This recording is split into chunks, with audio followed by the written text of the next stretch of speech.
La mode m'a toujours attirée, mais pas le côté froufrou, paillettes. Non, j'adore la mode parce que j'aime regarder comment les gens sont habillés, quelle posture ils adoptent selon le temps, le lieu, les circonstances. Je suis aussi une fan de cinéma hollywoodien. Et pour une comédienne, le vêtement, c'est important, très important. C'est quand nous endossons les vêtements de notre personnage que nous devenons ce personnage. Cette phrase de Bette Davis me trottait dans la tête depuis déjà un petit moment. Les visages des stars, leur aura, leur charisme ne seraient donc rien sans leur tenue. Et là, les questions pleuvent. Qui choisit les tenues? Qui les conçoit? Qui les fabrique? Dans quel but?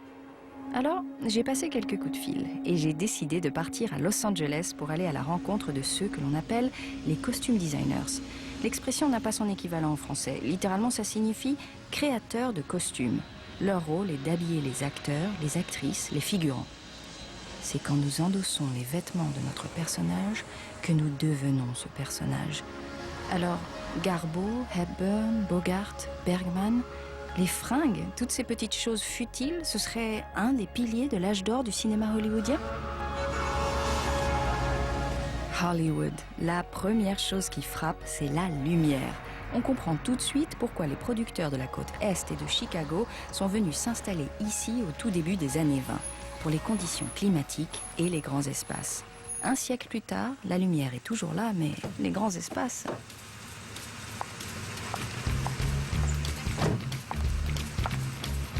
Ne traînons pas. Premier jour, premier entretien.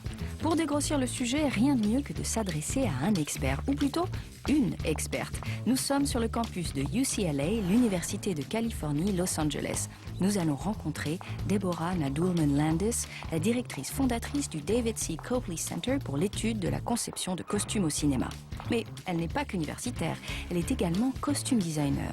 Indiana Jones, les Blues Brothers, la veste rouge de Michael Jackson dans Thriller, c'est elle. Et elle a même un temps présidé la guilde des costume designers. C'est une battante, elle est imbattable. Hi, Deborah. Hi.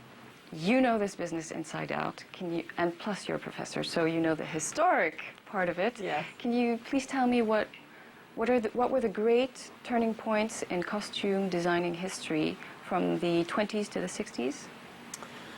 Well, costume design began in the theater. And it's, I think we should start at the very beginning with costume design and what the purpose of costume design is. What is it for? Well, costume design, a costume designer reads any play or screenplay and works with the director to make written characters come alive. In other words, we try to find who it is, who the character is in the play. And this was true in Shakespeare's time, and it was true at the beginning of cinema, because cinema was at first just filmed plays. Because it was filmed plays and seeing understanding the character right away visually was important because it was silent movies. I think even on stage, when a character arrives from stage left or stage right, before one word of dialogue is spoken, the audience is telegraphed volumes of information just simply by how that character looks, how that character appears. It's really no different than walking down the street and looking at people coming towards you. And you have to evaluate who people are or who people want to be by how they're dressed.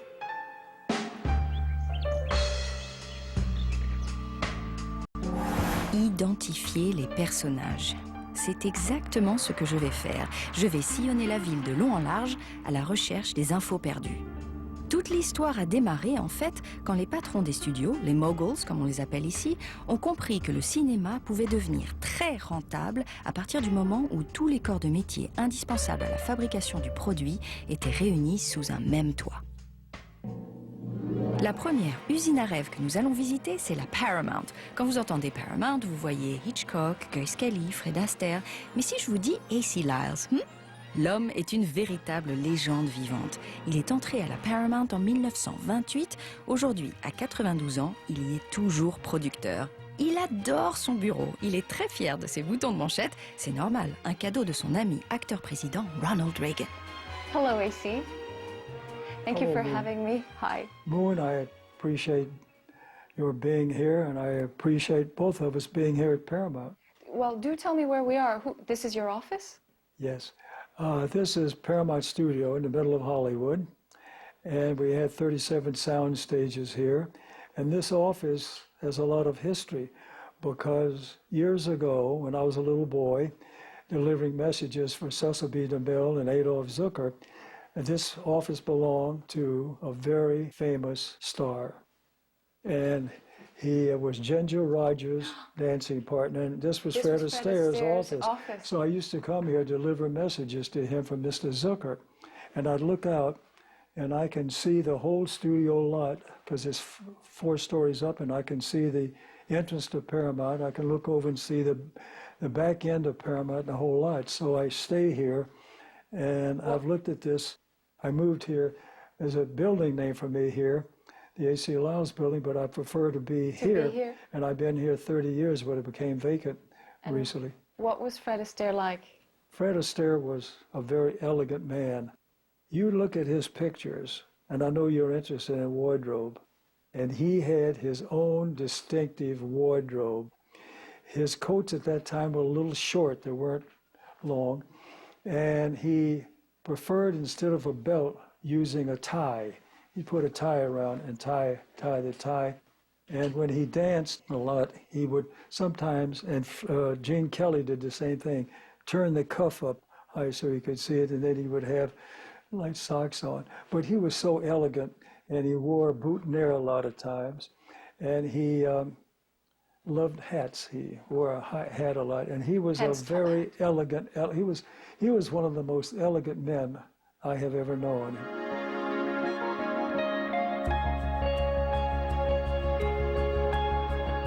Do you think there's a Hollywood elegance, or there was a Hollywood elegance? Of course there's an elegance in Hollywood, because I think, for instance, wardrobe, young girls all over the world imitate what they see on the screen. And Hollywood is the most magical name. I would be in a foreign country, like in France or England or that and things. This is A.C. Lyles, he's from California. Hello, Mr. This is A.C. Lyles, he's from Hollywood. You're from Hollywood, oh. And it's a magical, magical name, Hollywood. Hollywood, just magic. Well, you've been a producer in Hollywood for many, many years, and so you can see around your office that you've known everyone. Yes. Were you, as a producer, when you were shooting films, did you choose the costume designers? Yes, yes. And I had the great fortune of working with Edith Head a lot. Edith, who everybody called her Edie, Edith had on her credenza 9 Academy Awards in her office. So when you went in, you weren't going to argue with Edith Head about this. She had the great ability to read a script, and she never designed wardrobe that would be in conflict with the flavor of the scene. It all melded in with the scene, yet it had great imagery on it. And I can look at a picture without seeing the titles and tell you if Edith Head did the wardrobe, because she was so distinct. Edith also was extremely well known. In those days, she had a column in Photoplay magazine, which was a big magazine for the industry. And she did columns, she did appearances, she talked at luncheons, at dinners, and schools and things. And people would come on the lot, and they'd see our big stars, Gary Cooper, Clark Gable, and everything that we had here at that time, Bing Crosby, Bob Hope, and Edith Head. Her name, the people knew her name as well as they did the biggest stars that we had here. And she was a very unassuming lady, and she had the same hairdo all the time I knew her, and she wore glasses that were tinted with this. Do you know why her glasses were tinted? I don't know whether, no, I never asked her, I never heard I of it. heard that it was because, thanks to the tinting, she used it for the black and white movies. It allowed her to see what colors would look like once they Yes. were in black Now, and I white. heard that about Yeah. Edie. I heard that that was true. I never that- heard Edie say that that was it, but that... So maybe it's a legend. Beaucoup de légendes planent sur Hollywood, mais moi, je préfère privilégier les faits. Edith Head. Elle a signé 1131 films et passé presque 60 années au service du studio Paramount. À part quelques infidélités, car parfois les costume designers pouvaient être loués aux autres studios quand les actrices le demandaient expressément. Edith Head savait parfaitement économiser, recycler les robes, gérer ses budgets et surtout son image, sa communication. Elle faisait ce qu'il fallait pour plaire aux metteurs en scène. Pour contenter Hitchcock, elle réussit même à faire porter à Kim Novak dans Vertigo un tailleur gris que la star détestait. Edith Head, si elle n'a pas été la plus flamboyante des créatrices, a beaucoup œuvré pour la profession, jusqu'à tenter de fédérer cette bande de créateurs aux égos surdimensionnés. L'actuelle présidente de la Guilde des costume designers, Mary Rose, avait excité ma curiosité quand elle m'avait raconté au téléphone qu'Edith ne dessinait pas. And so you were saying that when you line up 25 sketches of Edith Heads, they're very different? Very different, yes. Why is that? Because she uses different sketch artists every time. Because she didn't do them herself? But if it's one film, and if she kept the same designer, then it has even similar look to it. But if you use a different movies, you can't tell whose sketch that was, and she will not ever put anybody's name on it. And I think it was about 20 years ago, we made the rules at the Guild that if you use the illustrator, you have to allow them to sign your name somewhere, which they do now. That's a great And rule. then generally it's like underneath the hem or something in Tiny. small letter. And Edith will put the big name across, like this. But the funny thing is, after Edith was long dead, I was taking some costume exhibit to Japan. And so I went around collecting a few things, and I ran into a woman named Donna Peterson, and she was one of the Edith Head's illustrator. And she was an old woman, and I don't know, I think Edith must have been dead by then, 20 years or so. And then I was drawing for some movie she did, and it was beautifully done, and it was Marilyn Dietrich. And then I said, can I take this? And she said, sure. And I said, but it's not signed. I said, why don't you sign it? And she said, I can't do that. I said, She's not used to doing that. no. And I said, John, I'd signed this. I want to take something, it was me that signed. And she said, Miss Head would never allow me to do that. And I said, my goodness, you know how long she's been dead? Sign this. And then finally she signed And it finally for me. she signed it.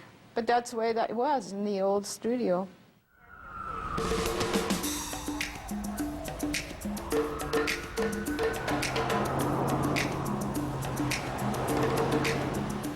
Le croquis était donc vraiment la pierre angulaire du processus de fabrication des tenues créées pour les stars.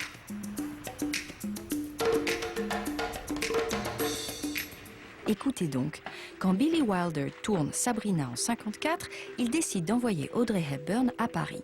La jeune star sympathise avec le couturier Hubert de Givenchy qui lui remet aimablement quelques croquis d'une petite robe noire. De retour à Hollywood, Edith Head et son équipe s'emparent des dessins. Le film recevra un Oscar pour les costumes, Givenchy ne sera pas crédité. Il faudra attendre le décès de la reine Edith pour que ses assistants avouent ce détournement. Parce qu'au travers des apparences légères et des tenues glamour, les studios se livrent une lutte sans merci. L'enjeu de cette bataille ? S'assurer la place de leader mondial de prescripteurs de mode. Pensez, en 1930, 80 millions de personnes se rendent au cinéma toutes les semaines aux États-Unis. Le nombre ne sera dépassé que pendant la Seconde Guerre mondiale, avec un record de 4 milliards. Cette audience incroyable oblige Paris à reconnaître que Hollywood est certainement le médium visuel parfait pour la propagande de la mode.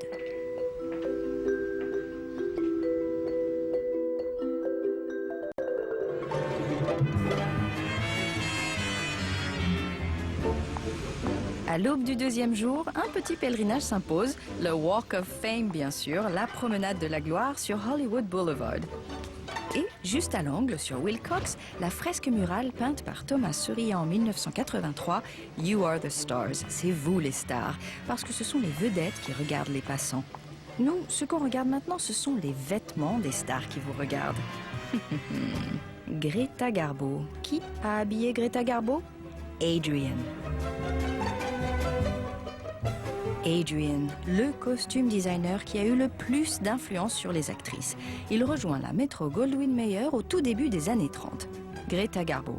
Qu'il la coiffe différemment, qu'il lui fasse porter 3 fois rien, il crée un nouveau look pour les femmes.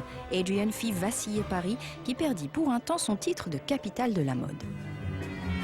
Autre figure marquante, Helen Rose, l'élégante, la discrète. Edith Head la détestait parce qu'elle lui avait chippé Elizabeth Taylor. Écoutez bien, Helen habille Elizabeth dans La chatte sur un toit brûlant. Elizabeth est tellement belle qu'elle charge Helen de lui dessiner sa robe de mariée aux grandes dames d'Edith qui pensaient se faire un petit peu de pub avec ce mariage. Cette mini-galerie de portraits ne serait rien sans Auréolés. Fougueux, brillant, mais difficile, un perfectionniste. Le glamour sans la vulgarité. Prenez certains lèmes chauds. Les robes de Tony et Jack sont créées par Auréolés sous l'impulsion de Billy Wilder. Ils avaient bien essayé celle de Mae West, mais ça ne marchait pas du tout. Le rôle d'un costume designer ne s'arrête pas à la création de vêtements, on pourrait même affirmer qu'il est indispensable au développement du studio. Il fait un peu chaud, non? Descendons sous terre pour nous rafraîchir. Ou dans un lieu secret, aujourd'hui propriété du géant japonais Sony. Le maître des lieux est le directeur des archives du studio Columbia. Il ne sent pas la poussière, il est très élégant, il nous attend, Colin Green. At some point, costume designer Robert Calick helped promote Columbia. Columbia didn't have means that were as great as the other studios at some point, and Robert Calick helped promote that studio. How did he do it? Yes, he did. And so you got to understand, Columbia Pictures in the 1920s was relatively a low production value studio. The original name of Columbia's was CBC. That was the initials that they went under, and everyone called it corned beef and cabbage. And gives an idea of their means. Of the quality and what everyone expected from them. So they did change the name to Columbia, and they realized that they could make more money if they started making some better films. Now, the key to making good films in the late 20s, 30s, as today, you've got to attract good actresses and good actors. One of the ways that they could attract them is by guaranteeing that they would look good on set. So they brought in Robert Calick because he was a respected dress designer at the time, came out of couture. And so with his name, they were able then to go out to the talent in Hollywood and say, I know our history may not be too hot, but we're now doing better films, and we've got Robert Calick here to back you up, guarantee that you'll look beautiful on camera. So, and it worked? And it worked. Calick did that. Harry Cohn, who was the head of the studio at the time, was also very savvy in realizing that he needed to get that word out. So all of Calick's designs would appear in fashion magazines. They promoted heavily fan magazines. And what worked well for Calick as well is that Cohn didn't like to do period films. Which gave Calick an opportunity to do very chic and stylish styles for the period at that time. So he really could bring a sort of a couture point of view to the clothing. And so that was very easy to promote then in the magazines as well. Did he also design the actress's wardrobe off the set? Or do you know if I wouldn't be a bit surprised. Many of the designers designed for the set, but also on the side would do work for the actresses as well. So that was part of the promotion? Yeah, it would definitely be part of the promotion. I mean, the actresses were expected to promote themselves as much as possible, and in doing that, they needed clothes to wear. So if they could promote then the designers that were contracted to the studio, that was best for everyone all around. Can you tell me what the sketches were for in the costume production process? Absolutely. The sketches, there's a whole process in filmmaking, which is the pre-production. First they start with a script, which is, a black and white, two-dimensional thing. And what you've got to do is take then the imagination out of the script to see how that's going to look on screen. So it comes down to a point where they have to decide on colors and how everything mixes together. And the best way to do that is to start off with sketches. So we'll have sketches for costume design as well as set design. And all of that is presented to the director, who then can make his comments or her comments on how all that is coming together. A lot of the costume designers look so closely with the set designers, they'll actually show each other's work to each other before they go to the director. So that the set and the costumes are matched. And absolutely. It's so critical because it's so easy for a costume, an actress to walk into a room, and if the backdrop is contrasting to what she's wearing, you've got problems. So yeah, they work very closely together, and that's where the sketches come in. It also helped to get the actresses on board with what they were wearing. They would work very closely with the actresses. They could make notes as well. Even the head of the studio, Harry Cohn, insisted on looking all the sketches before anything was actually produced and given to the actresses to wear. was that also a way of saving money? Because it's cheaper to sketch a dress than to actually make it and then realize that it's not. Absolutely. And then during the 40s, they also had problems with censorship. So a lot of times they would show the sketches to the censors if they thought something might be a little bit too low cut or too revealing. They could get somewhat of a cue from the censors on how they would rule on something. And so the studios had sketch artists. It was sketch artists who... Both. Some of the designers did their own sketch work. I mean, that was their original training. Some had very good sketch artists that worked with them throughout their careers. I notice you have sketches also for some of these dresses, yes. But I also noticed that you don't have sketches for some of the other dresses. Why is that? Is it because they were lost? Because they were sold? Yeah, it was actually the sketches belonged to the studio. Most of the costume designers in the 1930s and 40s, they were under contract with the studios themselves, so their work belonged to the studios. Most of their sketches were retained by the wardrobe departments, but unfortunately, tragically, were lost over the years. People probably walked home with a few. Many were probably thrown away. Thrown away. Yeah. Some of the designers were clever enough to bring their own stuff home, keep it. But that was kind of like stealing from the studios? Maybe, but a good thing they did it. Retaining, definitely. Yeah. That's how we have them today. And so, yeah, unfortunately, it's most of the sketches that we have here in our archives are photographs of the sketches. So we just have very small black and white sketches, but nothing of the vibrant color original drawings that were made. Who owns the sketches, the original sketches that exist today? Is it collectors? Is it still some of the studios? Or some of the studios have some of them. Collectors, I think, probably have the majority, and museums, the Academy of Motion Picture Arts and Sciences. Fortunately, a lot of these families that did retain this work from their relatives that were in the design business donated them to the Academy and other museums throughout the country and in Europe.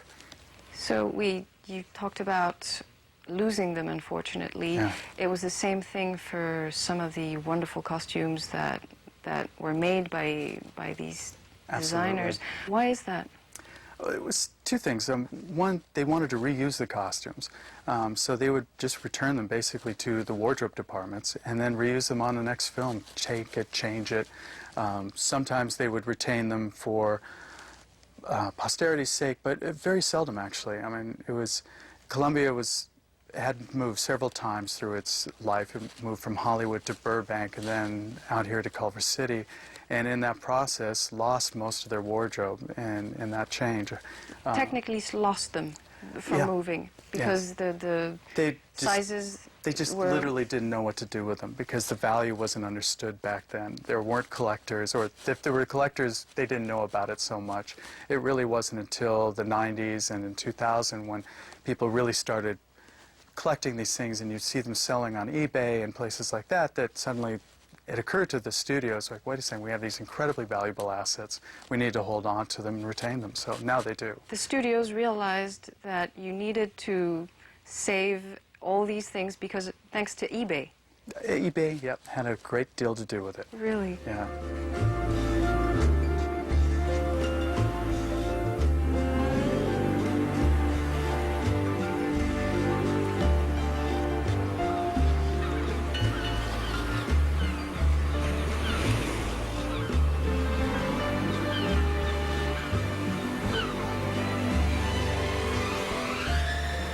Les studios ont donc pris conscience très tard, des décennies après la fin de l'âge d'or, après l'avènement du cinéma indépendant, qu'ils étaient assis sur un véritable trésor. Chez les Warner Brothers, les 4 frères Warner, la prise de conscience s'est faite de manière tout aussi fortuite. J'ai pris rendez-vous avec Leith Adams. D'une agréable allure martiale, il préside aux destinées du musée Warner, un pied dans l'histoire, un pied dans le futur. Warner Brothers particularly, but other studios have recently, well, not so recently, but they weren't always so interested in preserving this heritage. And so when did they realize how important these costumes are? Well, the studio has always realized how important the costumes were. Warner Brothers, I'm talking about. And what happened at the costume department years ago, probably in the early 70s, maybe in the early 80s, somebody looked inside of a costume and it said Humphrey Bogart, and it was going to be rented for $25 a week. And this person went to the head of the costume department and said, you know, I don't think we should rent this costume. We can't do that. and the head of the costume department made a decision and said, yes, put that into a closet. And then other costumes would be found, Doris Day's dresses or Ingrid Bergman's dress from Casablanca. And what was created was a star wardrobe area, and those costumes were not to be rented. And so that was here at the studio, and that was done by the personnel themselves, who felt that the history was too important to be lost by renting something to a production company that might alter it. Was that did that happen often? Renting out costumes from, I don't know, the Ten Commandments or whatever? The standard procedure, I think, for all studios was once a film was finished and once a film was released, then those costumes went into the general population of the costume department. It could be used again.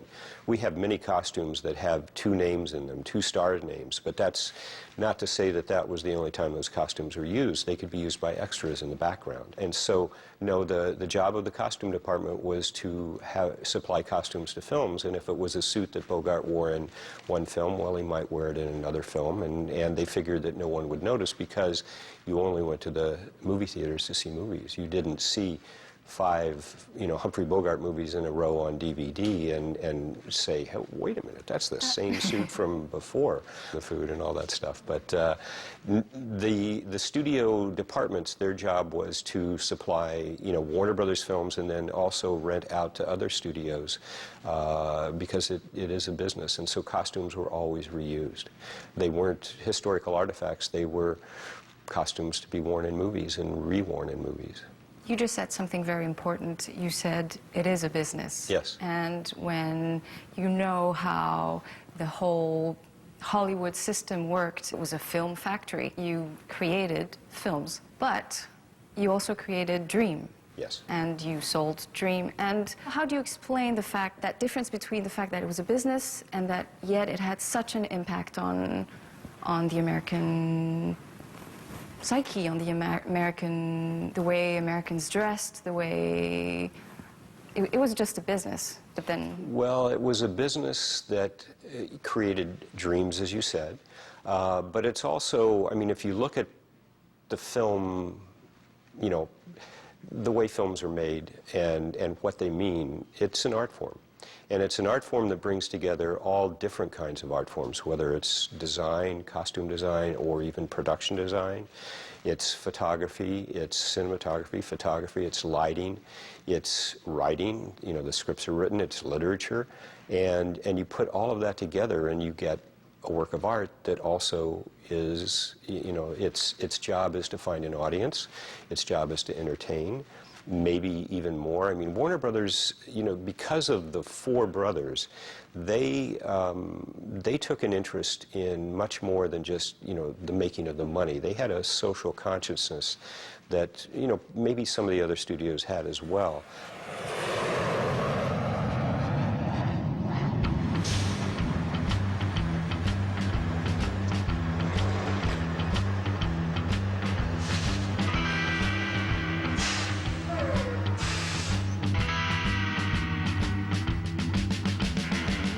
Si les studios créaient les vêtements des stars, ils en louaient quand même de grandes quantités à des entreprises extérieures. Western Costume, la plus ancienne de ces compagnies, a commencé avec, les westerns. Dans la petite salle d'archives, de pures merveilles. Vous allez voir ces robes. Il y a même celles de Tony Curtis et de Jack Lemmon. Waouh! La petite dame, derrière, c'est Bobby Garland. Elle a été costume designer. Elle est aujourd'hui la mémoire vive de Western Costume. Mais pas seulement. Could you say that Western costume started with movie history? It is movie history. I guess. I want to show you what it was like then. This is from 1926. This is the Son of Chic, and it's one of the oldest costumes we have here. It's Rudolph Valentino. We have all the pieces to this. I just put these pants together because it's so fragile. But I wanted you to be able to see how beautiful refined, and how tiny he was. How all of them. They were all slight. Even this is Marilyn Monroe, which we think of her as so voluptuous, but really this is a very, very tiny outfit.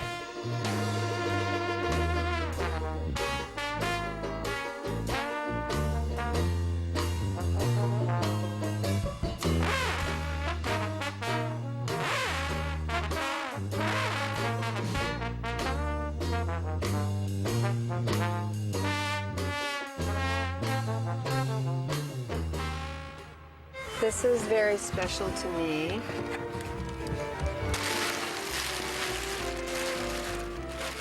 La dernière fois que ce costume d'allure militaire a été porté, c'était en 1940. Mais par qui? Mais oui, Chaplin, le dictateur.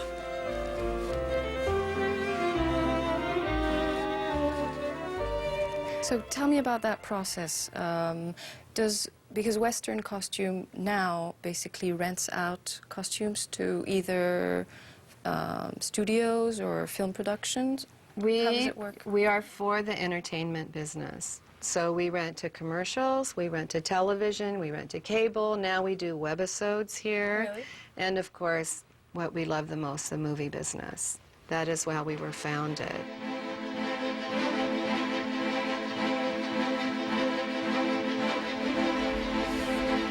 Bobby Garland n'est ni nostalgique ni fétichiste. Elle considère qu'une robe est une œuvre uniquement quand elle est portée par une grande star dans un grand film. Pour autant en emporte le vent, le costume designer Walter Plunkett, l'expert en costumes d'époque, avait retrouvé à ses frais, à Philadelphie, une modiste qui produisait encore en 1939 les mêmes modèles qu'en 1840. Cette robe, portée par Vivian Leigh, que Bobby touche avec autant de précaution, est assurée pour $1 million. Et Bobby la louera pour une fête de Halloween pour $25 000. Sans état d'âme?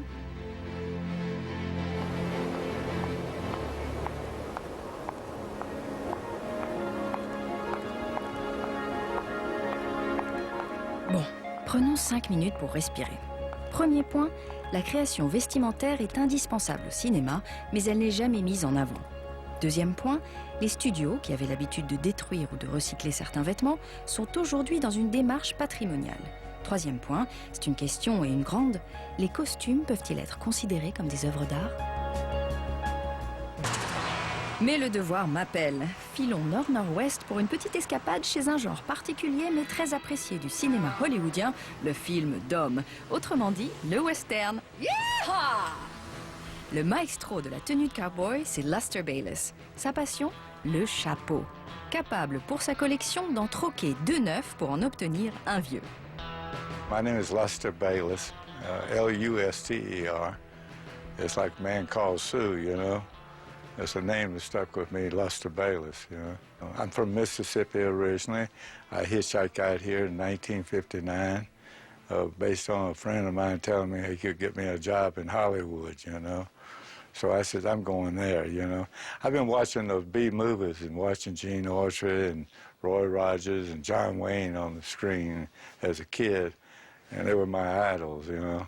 So when I had the opportunity to come out here, This is where you first saw the John, Duke? that's where I first saw John Wayne, you know. It was, I said, God, look, I like the way he handled himself, you know. Sunset Carson, he rode a horse a little different, you know. Roy Rogers was, you know, different. Gene Autry, you know. But it's a childhood dream, you know, and I did. I told the guy when I was being interviewed, I said, look, I can't go back and tell my dad I made a mistake. I said, give me anything you got. I don't care what. And he scratched his head, leaned back. He said, I tell you what, you come to work Monday morning. I grabbed his hand and ran out. I didn't ask what the salary was or what benefits were. I had a job, you know. Il rit aussi, John Wayne. Un acteur, une personne extraordinaire. Et je ne peux pas m'empêcher de me poser la question, si Luster pense que sa rencontre avec John a changé sa vie, l'inverse n'est-il pas un peu vrai aussi?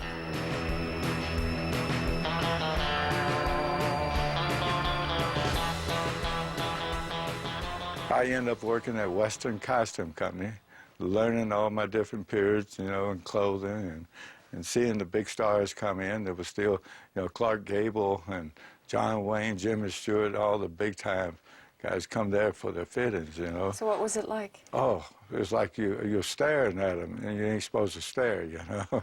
I'm like, that's John Wayne. He said, it's the Duke, son.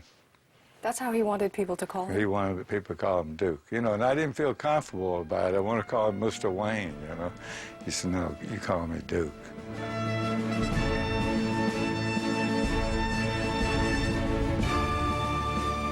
Le chapeau, la matière du chapeau. Feutre lourd, vieilli, abîmé, cabossé par les mains habiles du costume designer. Et puis, il y a le geste. On l'ajuste, on l'incline, on roule ses bords, on le jette dans la poussière. Hey, jeune homme, on le tient à la main quand on croise une dame. How about clothes? Wasn't he the first one who said, I don't want to wear rodeo clothes, I want to wear real jeans? Jeans, yeah. It first started with blue jeans. You know, when he did Stagecoach, it was blue jeans. You know, all the cowboys wore blue jeans, you know. But then he got into the khaki type, you know, brown. You could use brown and stuff like that. Shirts, he liked 100% cotton, no wool, you know. Too hot. Too hot. And wool is bad for you even when you're riding a horse, too, you know. Friction. Friction, everything else. And so he liked the cotton, and he liked cotton shirts and a good color. He's usually like blue or, you know, dark blue shirts. It was his favorite color. What did costumes represent for John Wayne? The most important thing is get the hat right. Why? Because that's where you're shooting here, you know, and this is your close-ups and everything else, and that hat's not right. The rest of the outfit doesn't mean anything.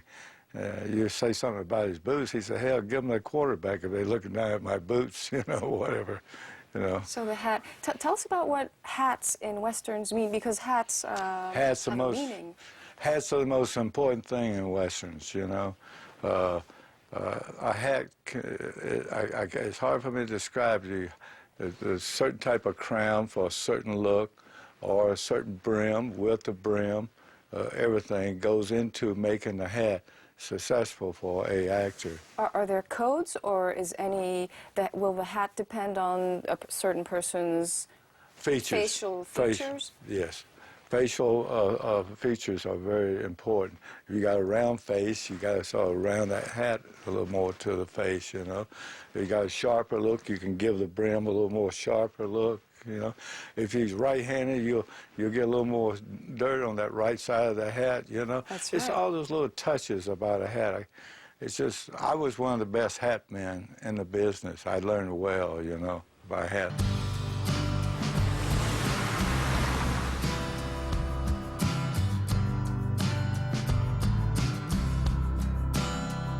This hat here came out of Tiffany, Ohio. This hat here is over 100 years old. It's from Tiffany, Ohio, and it's a Stetson. And there's a hat that was worn about 1900s, and they could crease it this way, and then they could turn it up. They could give it this crease, you know. It changes the whole personality. Exactly. And do certain people wear certain creases, or is it just a personal taste? It's a personal taste, you know. I always like to play with hats, and this is just to show you some of the type of hat. You know, if you're doing a Western, I always play around with them, and I might change it around and give it that look, you know. Well, that changes the look of that whole hat right there, you know. And the hat remembers. Yeah. And this is a 4X Stetson, you know. You put that hat on, you cock that hat, you're ready to go. You know. Great. Dans la famille costume designers de Hollywood, Luster Bayless, c'est vraiment le grand-père, grandpa. Deborah Needleman-Landis, elle, ce serait plutôt mère, mother. Toujours prête à vous raconter des histoires plus cruelles les unes que les autres, mais où David triomphe toujours de Goliath. Par exemple, le code Hayes, vous connaissez, un code d'autorégulation pour la sauvegarde des bonnes mœurs. Une contrainte terrible. The Hayes Code really started during Prohibition, and it was a reaction to the wild 1920s, which was a reaction to the First World War. And What was the Hayes Code? well, the Hayes Code and the Breen Office. There was the Breen Office, which came from the Catholic Church and dealt with the Catholic Legion of Decency. And the Hayes Code was Will Hayes, who was the author of this, this idea that if the movie industry had its own set of self-regulating rules about nudity and sex, not so much about violence. And by the way, that has not changed to this day. Our code is still self-regulated, and we do this so that we don't have federal regulation. So it all came down to the censor on the day. So if you, had a censor. There was a set. censor on every set, and the censor decided whether a blouse was too low cut. And if a blouse was too low cut, then Edith Head or Adrian or Banton or Ori Kelly or any number of Plunkett or Edward Stevenson or any one of those costume designers then would put in a little piece of flesh-colored chiffon to hide the décolleté. If anything showed a belly button, you know, men could show their belly buttons and women couldn't. So you'll see belts, jeweled belts at Marlene Dietrich's waist or Rita Hayworth's waist, and then everything else would be open below the waist, but the belly button couldn't show. So like all censorships, it was very, very absurd. If a man and a woman were on a bed, one foot had to be on the floor.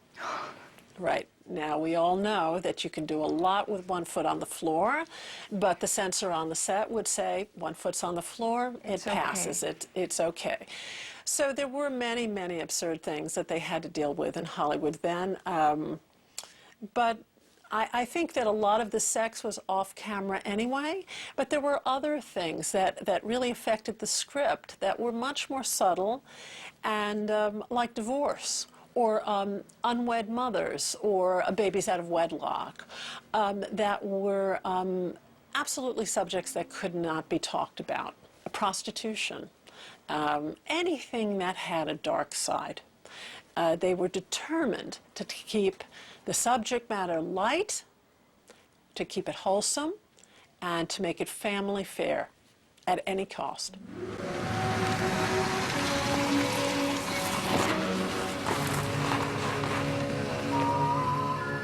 On pouvait donc montrer des filles en sous-vêtements, très sexy, tant qu'ils apparaissaient comme des tenues de sport. Mais si on y mettait quelques dentelles, cela ne passait pas la censure. Et pour le nombril, c'est incroyable. Pourquoi cette discrimination? Pourquoi pouvoir montrer celui des hommes et pas celui des femmes?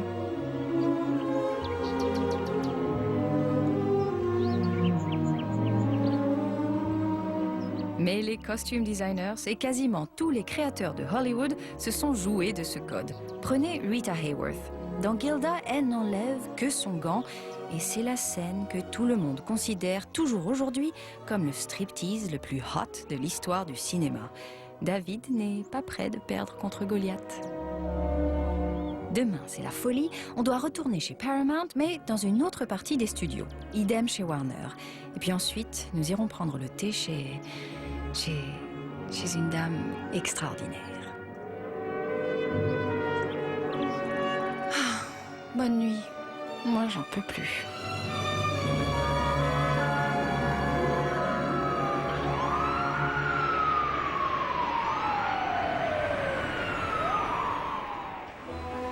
Aujourd'hui, dernier jour, on va parler chiffon. Car si la mode peut se résumer à 2 fils et des boutons, une tenue, c'est du tissu. Et le tissu, ça se touche. Et il y a dans cette maison un garçon qui me semble être le spécialiste en la matière. Randall Thropp, conservateur ardent. Come in, please. Hello. Oh, so good to meet you, Moon. Mwah. Mwah. Thank you for having me, finally. Welcome. Welcome to Paramount, the Paramount Archives, the Paramount Costume and Prop Archives, and my little office. I see you have some sketches in I here. was just starting to go through some of the sketches. It's so funny. When you came, I'm looking, we're cataloging our sketches. We have over 1,000 sketches, which were done largely for Edith Head. The oldest sketch I have is probably from the mid-1940s. We don't have a lot of the older sketches, but they go from the mid-1940s until the mid-1960s. Can I just show you some of these? I'm so excited about these because I love, it's not really a lost art, but it's the look of these that's just so wonderful. A lot of the costumes were reused. That's how Edith Head saved a lot of money for the studio. She would have costumes and there'd be another star come up that maybe was an up-and-coming star, somebody new on the lot. She would take an older outfit, take the name out of it, recut it, refit it for this person. So you have a beautiful dress or a suit, but it would be tailored for somebody else. But again, that's how she saved money. You know, Was that she because was of here the for over war, 40 years. No. Not necessarily. That was her general. That was how. Yes, she kept her shows under budget. So That was the Edith Head touch. that was the Edith Head touch.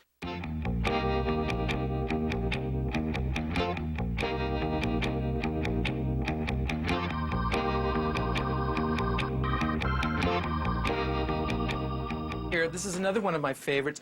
This is Barbara Stanwyck from the film The Strange Love of Martha Ivers. This costume was designed by Edith Head. What I love about this costume is the hood that comes up. I just think this is an extraordinary costume, and it's in fantastic condition. It really is near mint condition. This is George Peppard from the film Breakfast at Tiffany's. I'm sure you've seen this. This is his jacket from Breakfast at Tiffany's. This costume was worn by Deborah Paget in the film The Ten Commandments. Look how small Deborah Paget is. This is, yes, she's very, I mean, this is a very small costume, and we didn't realize how small it was till we put it on a mannequin. But this is, and it's in, again, in mint condition, absolute mint condition. It looks like it was just made. Now, I want you to try to guess who this might be. Who might this be? Who might this be? This makes me think that possibly it might have been Cary Grant. It is! You win! Thank you! We don't have a prize. I'm sorry, I have nothing to give you. Can I take the... This is, no, you cannot take it. But this is Cary Grant. This is from To Catch a Thief. And this is, I love, it's so simple, so elegant, so chic. And I'll bet you were wondering, well, how did I know it was Cary Grant's jacket? How would I have known? Because you watched To Catch a Thief every night. I watched it about 15 times. However, this one was easy because inside the jacket, a lot of times, the tailors would put a tag. So I don't know if you can see that, but you see there's the name, Cary Grant, and then there's the date. This is also a beautiful piece. This was designed by Edith Head for Rhonda Fleming. The film was The Great Lover, 1949. What I love about this blouse is, we've got it tied here, but there are very long ties that go really to the floor. It wraps around, creates a sash, like a belt effect, and then blouses over. But what I love, Edith, again, used the hood. So there is an attached hood with this. It's so spectacular. And even the print is very modern. It's very contemporary. I mean, you really could wear something like this I would now. like to wear something like this Now, I want to take you to show you something else very special we have here. So do you want to come over here?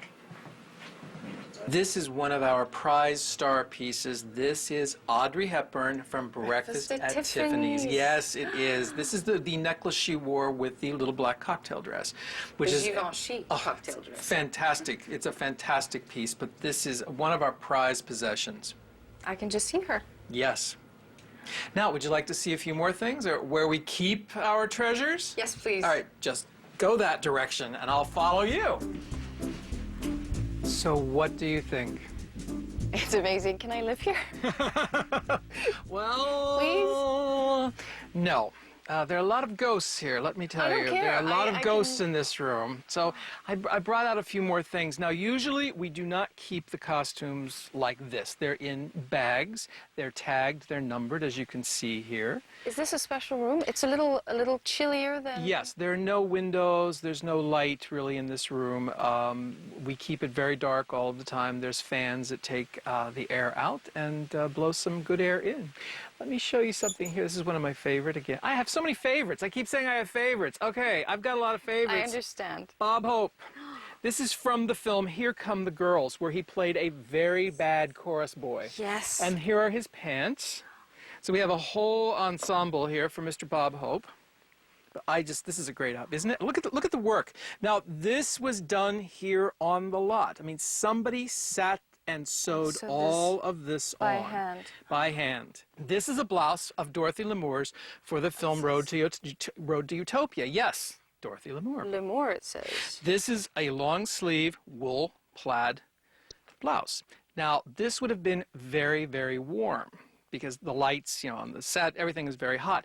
So, when Dorothy had to wear a fur coat, she would have this version. So you never saw the long sleeves. And see, the back is mesh, so it would be very cool. So she wore a very heavy, large fur coat on top of this. So it was the illusion that she had that blouse on.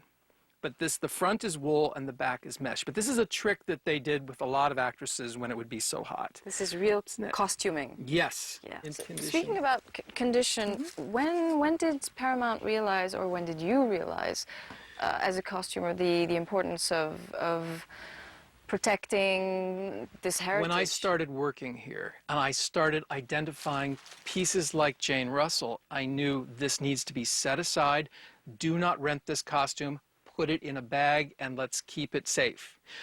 So, I mean, I'm a film fan. I grew up loving films. In New York, I used to go to the movies once, twice a week. They had revival theaters, and you could see just about any film ever made on the big screen. So that's in my brain. But when I started working here, that's when I started pulling things aside. Now, as far as when we became an official department, that's just been in the last year and a half. We're an official archive department, so we're no longer renting the costumes. We are keeping the costumes and trying to preserve. None of these are rented. They're all in the process of being preserved. This is Kim Novak. Yes. This is Kim Novak from Vertigo. This is one of her black suits, and the skirt is here. And the paper just fell out, but that's okay. Anyway, this is one of her suits from Vertigo. She was tiny too. Were they all tiny? Yeah. Oh. So I couldn't make it today, huh? Oh, yeah, please. Oh, please. But yeah, this is Kim Novak. Now, this dress is, again, I love this lady so much. This is Carole Lombard. This dress was designed by Travis Banton for the film True Confession, 1937. Now, it looks large, but it was meant to be belted in, and then it blouses up. So Carole Lombard was not large, but I love the fact that Lombard was not afraid of print, of pattern. And this is quite a loud pattern, really. But isn't it wonderful? I mean, it's almost like Christmas ornaments. It is. And the film, I looked in our guide, and the film was shot in September. So I think that's why the jacket is not lined, the dress is not lined, because it must have been very hot that September. But isn't that, I love this dress. All of this is very, very modern. Yeah, yeah. I'll show you. I'll hold this up if you want to unzip it. This is the kind of archival bag we would keep something like this in. This is fur.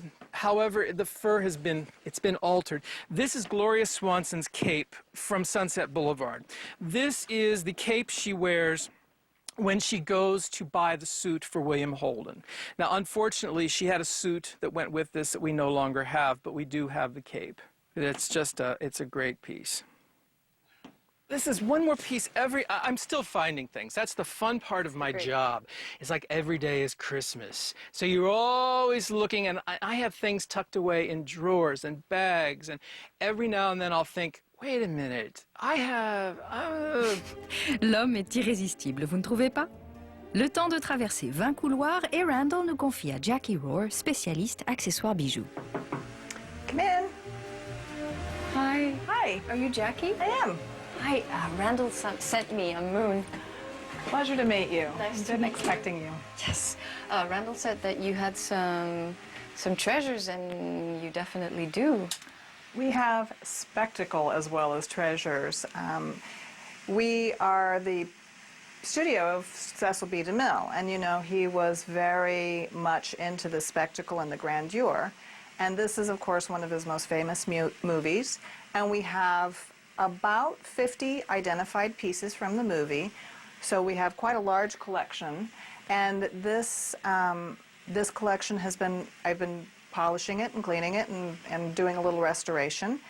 And we have fantastic things from, these pieces are not identified, but they're the same build and the same elements you see here. These little flowers are in this beautiful pectoral here. So we're pretty sure that those were part of the background players in the movie. But the exciting part, belongs to a day player, and what's exciting about this is all of these pieces were gold-plated. L'or.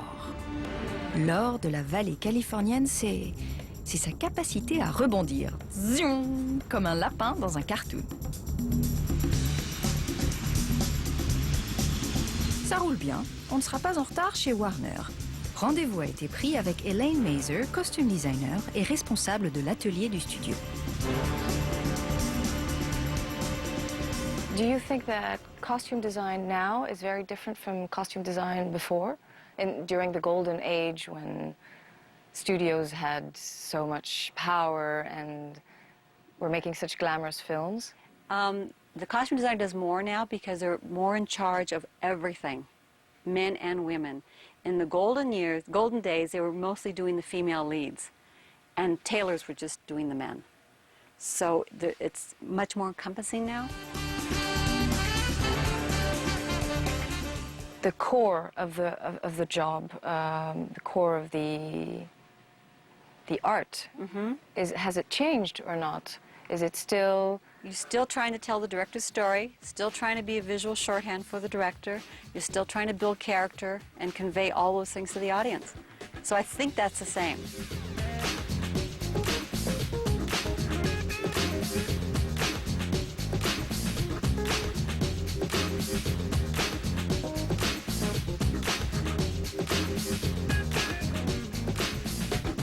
I see some fabric samples behind. Well, more than samples.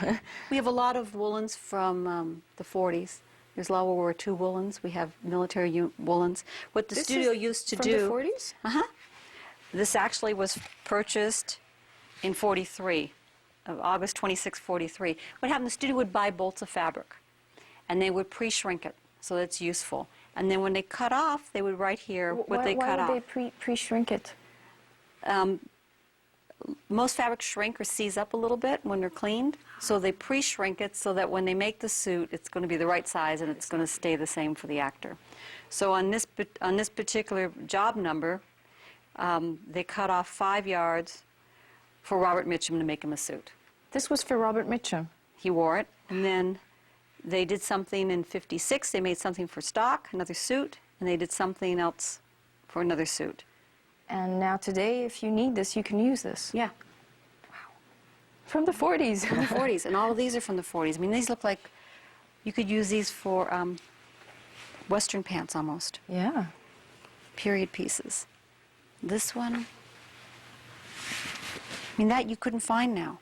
You can't find this now? You can't find the way it now. It's what you can't find, like in the 20s and the 30s, the woolens are very, very thick. They are. And you feels can't thicker. find that now. Like when they make films like Untouchables or those kinds of things, that they have a hard time. They have to really search the world for the heavy wools. Because otherwise it's too fluid, it's too... Yeah. That we don't wear our fabrics the same way as they Right, used and to. also we have central heating, we're warmer. We have, heat in our cars, so they don't need the fabric warmth. to be so thick and so warm. Yeah. The colors are really well preserved. I'm surprised it's not faded, or do you do anything specific to them so they don't fade, or the costumes in general? The fabrics usually store like this, and they're usually on shelves, so very little is exposed to light. And you keep them in dark rooms, or? We do. Yeah.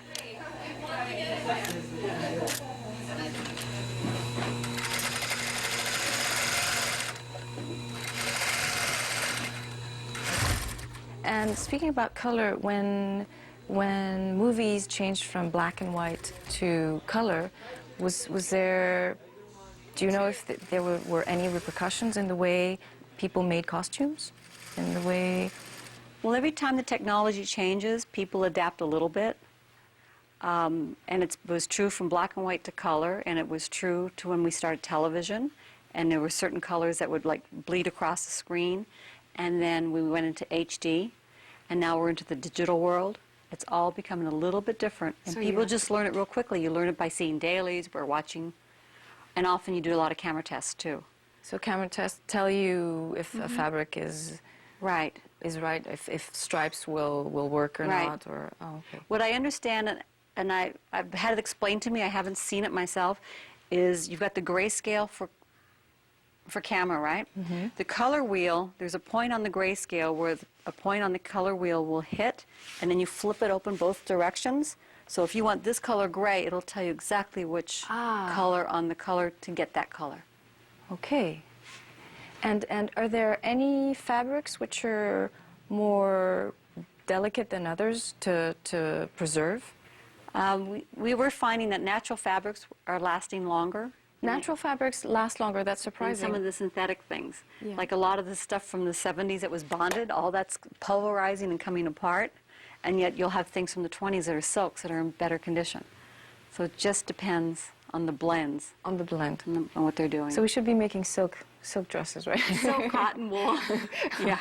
Okay. And what are those? These are fabulous. These are the hat pins from the Ascot Ball in My Fair Lady. In My Fair Lady? Uh-huh.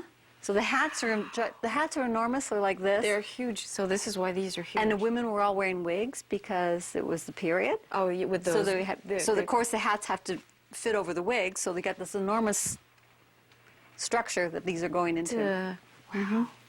We found these recently. When you say found, where? They're in a box. We have like storerooms of things that have been here for a long time, so we're slowly going through them and seeing what they are. La rencontre que nous allons faire maintenant, je l'attends depuis que je suis arrivée à Los Angeles. Edith Head, Adrian, Ori Kelly, Travis Banton, Walter Plunkett et les autres, tous disparus. Tous? Non. Elle a suivi des cours aux Beaux-Arts et a vraisemblablement servi de modèle. Elle est avant tout une illustratrice. Elle a provoqué un impact direct sur la mode de tous les jours. En 70, elle pose sur la tête de Faye Dunaway un béret. Quelques semaines plus tard, le film triomphe dans le monde. Sonia Rykiel, qui en est à ses débuts, en fait porter un à toutes les jeunes filles qui descendent le boulevard Saint-Germain. C'est la révolution. Elle, c'est Theodora Van Runkel. Et elle s'occupe elle-même de son jardin.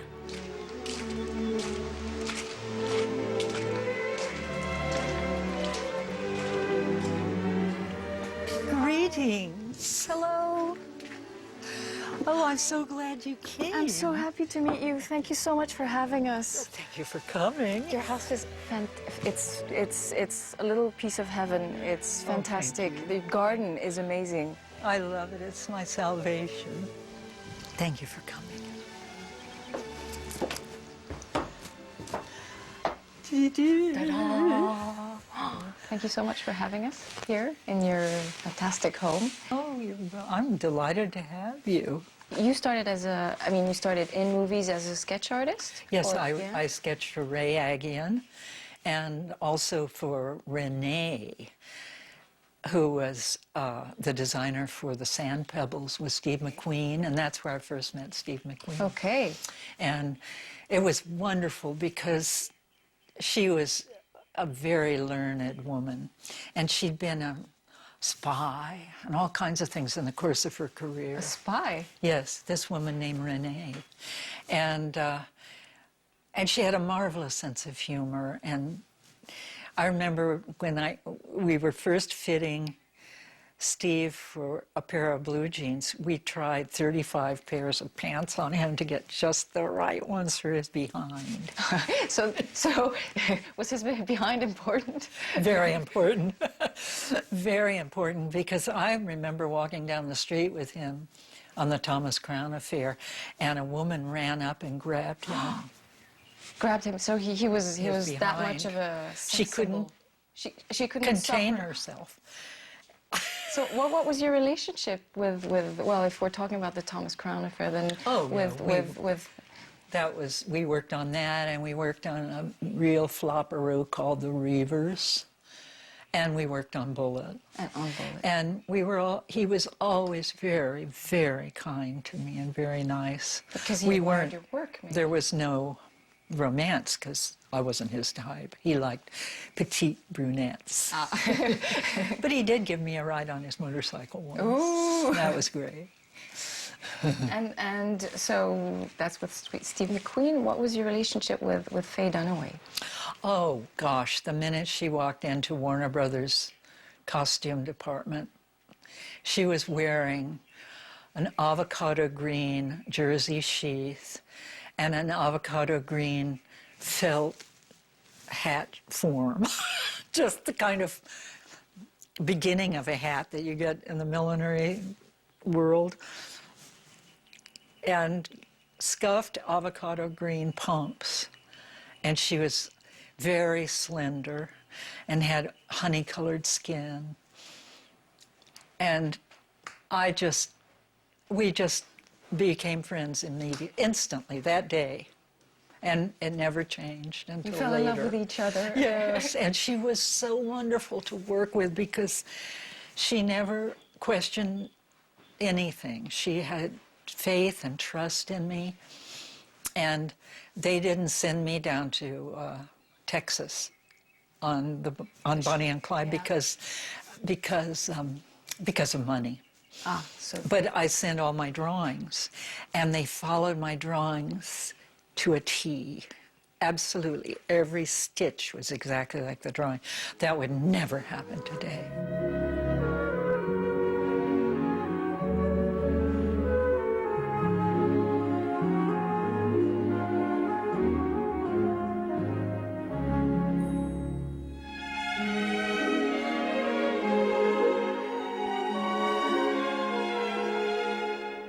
Parisian women, you changed their lives. After Bonnie and Clyde, everyone started wearing that beret. And how did you think about the beret? How did you get the beret idea? Well, the beret was historically worn accurate. at the time. There are several photographs of Bonnie Parker extant that show her in the beret, and that was absolutely my ticket. I knew the minute I could put a hat on the leading lady's head that I'd be home free.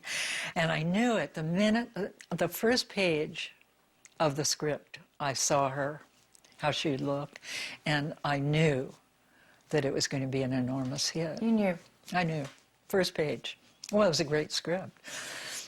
And it was my first script. It was my first movie. So I was just entranced, and Warren told me to come to his office and discuss everything after I'd met him at his penthouse at the Beverly Wilshire, and to be at his office the next morning or the following Monday. And I read the script and I went to the office. He said, be there first thing. I got there at 8 o'clock. He showed up at about 11:30. And he said, what are you doing here? And I said, you told me to come today, first thing. And I can't wait. No, I was just hysterical with anticipation. And he said, well, I can't use you because you're not in the guild. And he said, there's so many older designers and you're too young and you're not in the guild and I can't use you, go away. And I said, I have got to do this movie. And he said, okay. Okay, lady. And so he called up the president of the Costume Designers Guild, and they swore at one another for about 15 minutes, and I was in. He stood up for me. He got me the job. And I didn't know what I was doing. I didn't know how to organize anything. I didn't know what a day out of days was. I didn't know that you're supposed, I thought they just followed in continuity. I had no idea that, you know, that you might shoot the last scene first or whatever. And so I made a lot of mistakes, but he remained patient with me. And Faye used to say, don't let him talk to you like that. He tells you you don't know what you're doing. And I said, he's right. But, you know, I muddle through, earned while I learn.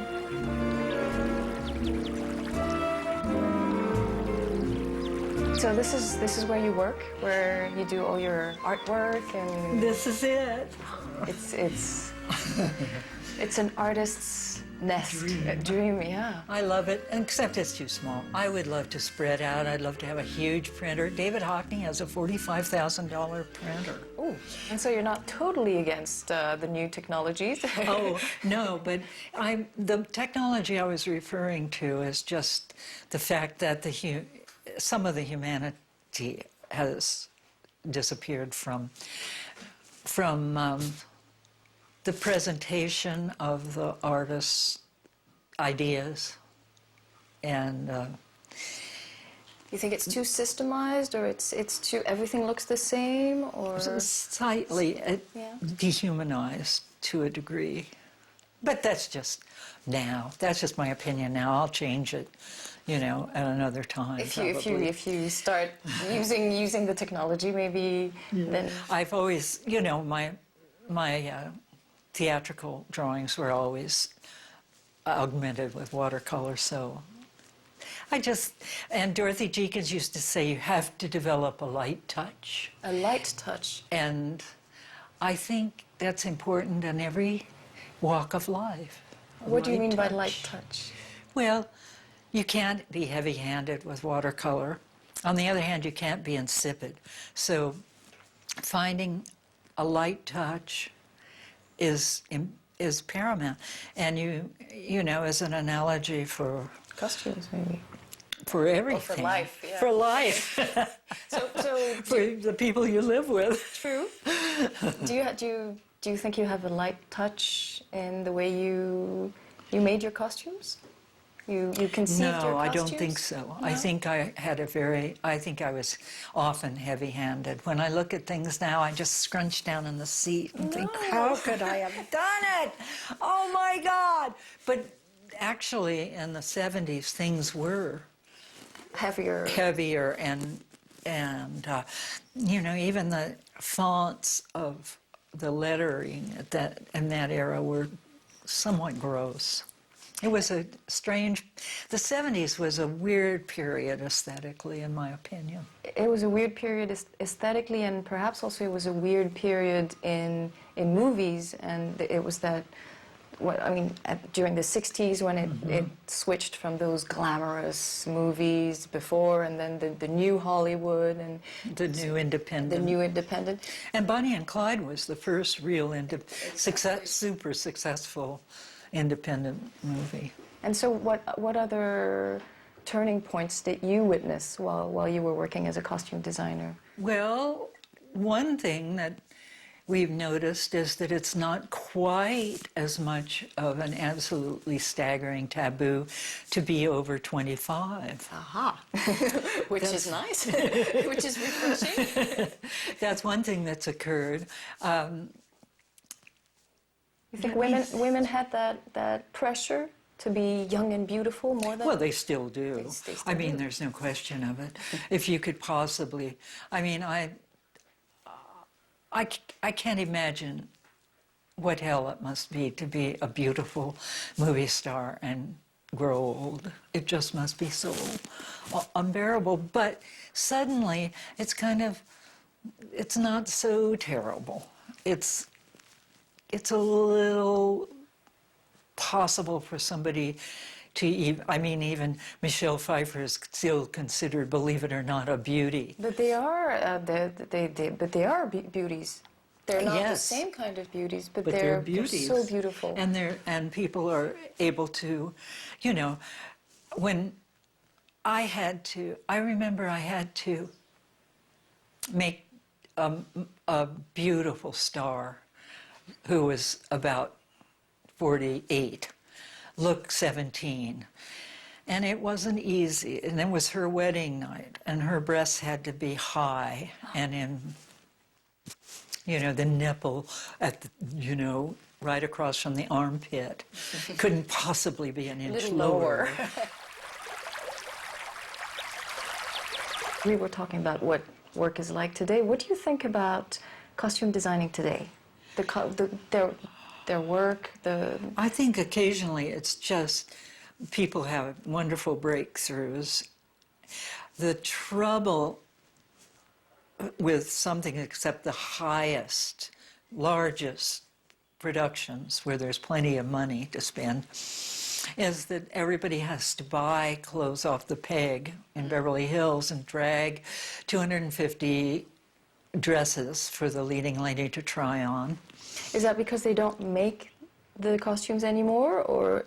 Well, the workrooms are not what they were, but it's also extremely costly to manufacture It's costumes. more costly than And from buying so, them. you know, people just go and in a way it makes sense, because if you have all these things to try on, they're finished, fait accompli, just try them on.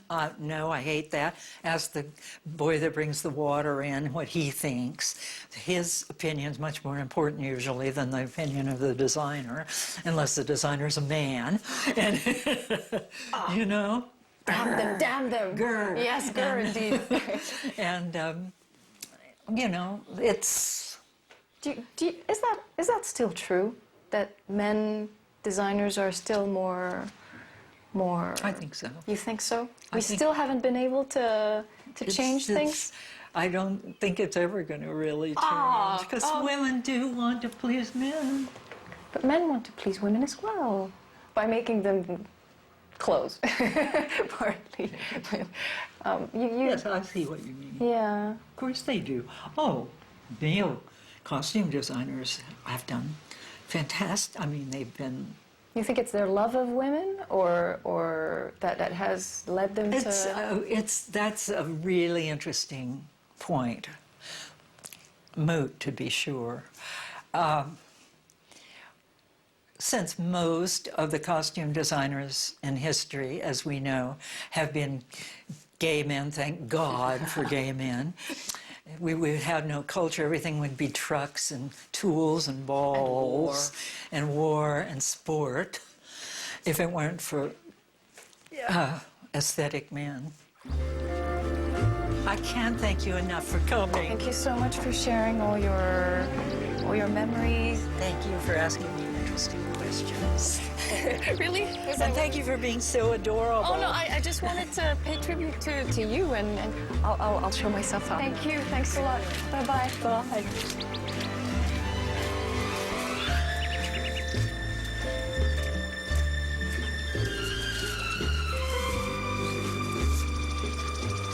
Oh, she is divine. Il y a quand même une question qui me tracasse et j'ai l'impression que personne n'arrive à me donner une réponse cohérente. Si les costume designers ont eu une place si importante dans le monde du cinéma et dans celui de la mode, pourquoi ne sont-ils pas reconnus à leur juste place? Deborah, Mother, puis-je vous poser une dernière question? Hollywood has tried to make movies to show the public how Hollywood is backstage. And in every single one of these movies, starting from Singing in the Rain to, I don't know, Pret-à-Porter, or in every one of these movies, you find out about the director, the producer, the actors, the technicians, the chorus girls. You never find out about the costume director. Costume designer, sorry. I wish we were called costume director. You know, Milena Canonero said something wonderful to me, which is, she said, if cinematographers can call themselves directors of photography, we should be called directors of costume. Exactly. And why aren't we? And she's exactly right. And that's my question. Why is costume design so unrecognized profession. Even for the Oscars were invented, were 1948. In For 1928, and yeah, had costume to design. wait 20 years for the first Costume Yeah. Design Academy Award. Yeah. Is it because you shouldn't reveal, since you're working with dreams and with, you shouldn't reveal your trade as a magician shouldn't reveal his tricks? No. Or is it because... I'll give you one more guess. Why do you think we were not recognized? You have too much power? Why do you think we were not recognized? Because of the actors? No. You and I are in a room filled with what other gender? Look around you. Yet again. Look around you. Yeah. men. Yeah. Yeah. If you work on a movie, how many women do you see? Very few. Right. And what are they usually doing? Being pretty. Or A lot, doing or hair and makeup, or doing costume design, sometimes. And if it's a man, are they usually gay or straight if they're doing costume design? Just asking. I'm really sorry to say that this is gender bias, and I'm not shy about it. It's absolutely the hammer and the needle. Somehow, production design was honored from the very first Academy Awards. Sure. It was called art direction, but it was honored because it was seen as architecture, the architecture of the set. Of course, camera has to do with very complicated parts. I'm looking at one right now. And of course, look, everyone gets dressed every single day. How hard can it be? You got dressed, I got dressed, they got dressed. What's so difficult? Anybody can do this job. You actually hear this on the sets. Yeah, anybody can do this job. And so somebody like Adrian was never honored with an Oscar because he was just too late. He retired in 1941 when Greta Garbo retired. Somebody like, Travis Banton, never honored.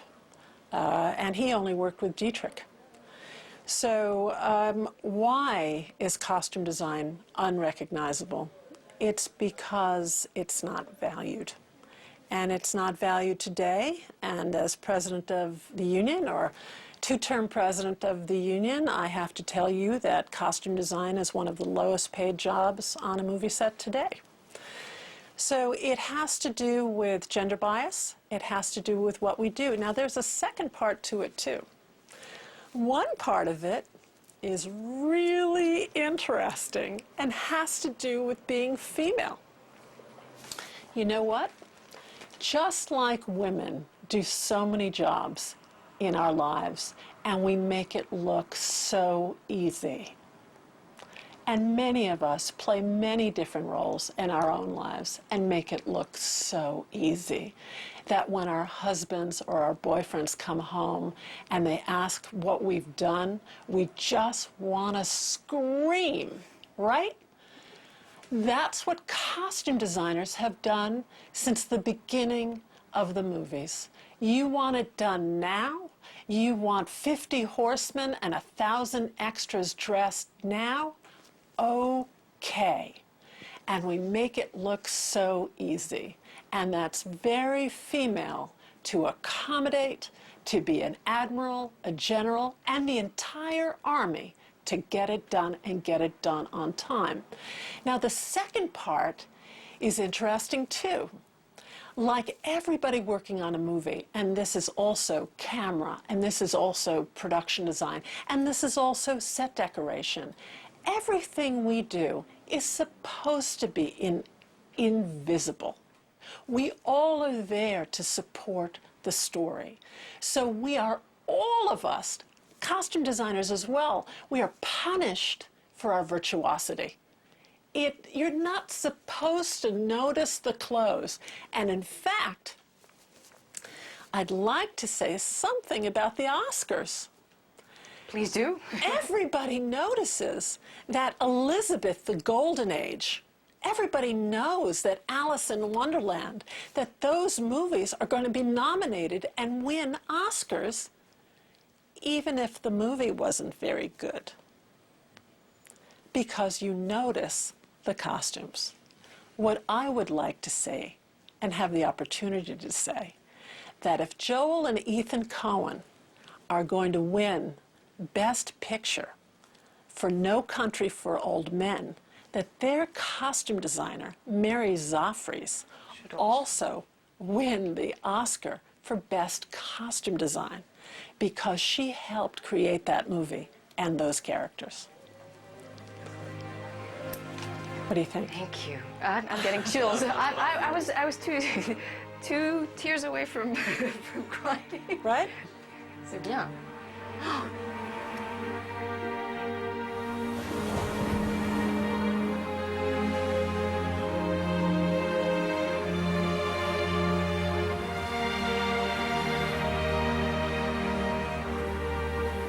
C'est quand nous endossons les vêtements de notre personnage que nous devenons ce personnage. Bette Davis avait fichtrement raison. Elizabeth Taylor, Marilyn Monroe, Cary Grant, Grace Kelly, leur art ne serait rien sans les vêtements qui ont été créés pour eux. J'étais partie à la recherche des costume designers. J'ai rencontré de véritables artistes, des virtuoses qui ont changé notre façon de vivre, de bouger, de s'habiller.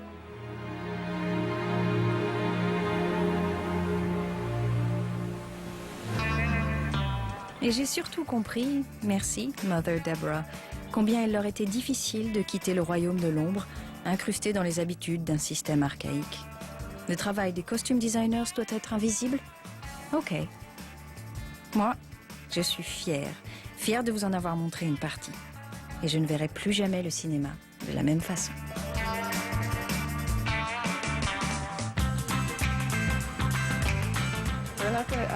Thank you. Okay, Santa Monica Boulevard.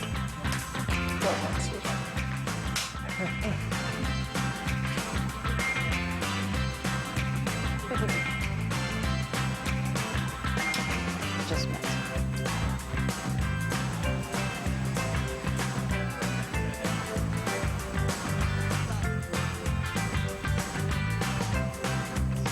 Allez, coupez, c'est très bien.